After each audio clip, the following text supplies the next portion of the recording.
so I've poured up the moulds and now it's time to actually start demoulding them. So I thought I'd talk really briefly about the different types of moulds and how and why they work.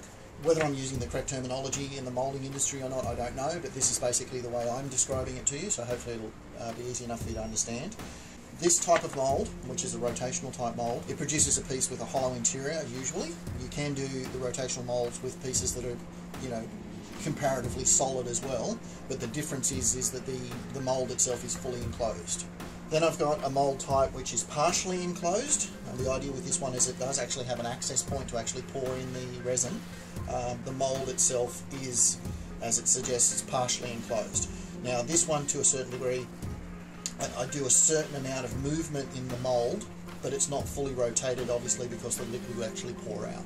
These other type of ones are the open top, and there's a couple of different examples of how they work, and that is quite literally the way it sounds, is that the liquid is actually poured in, the piece is put level, and the liquid finds its own level, and then it's just broken out of the mould. Okay, so when it comes to the rotational moulding, and you've actually cracked the piece out of the mould, you want to actually make sure, especially if it's a hollow piece, you want to actually make sure that the consistency of the thickness of it is correct.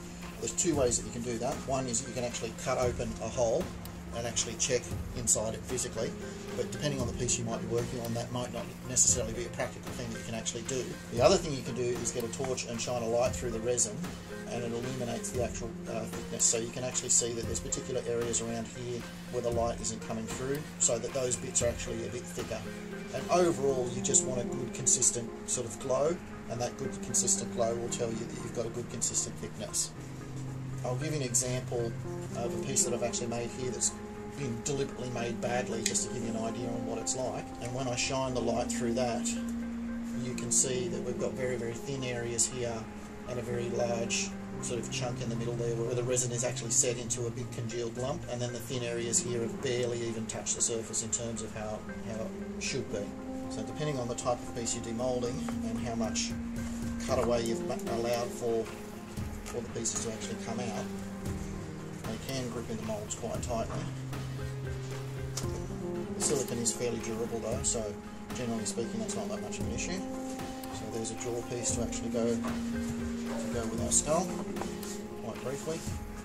I'll just show you here, there's a little void area here that will need to be filled in, and I'll show you that in an upcoming video on how we actually repair those little issues. And that's why I've put the seams in this particular piece where I have done, whereas if you can imagine this, if that was the seam line that ran across the top or around an area that was more visible, it could be far more problematic in terms of actually repairing it.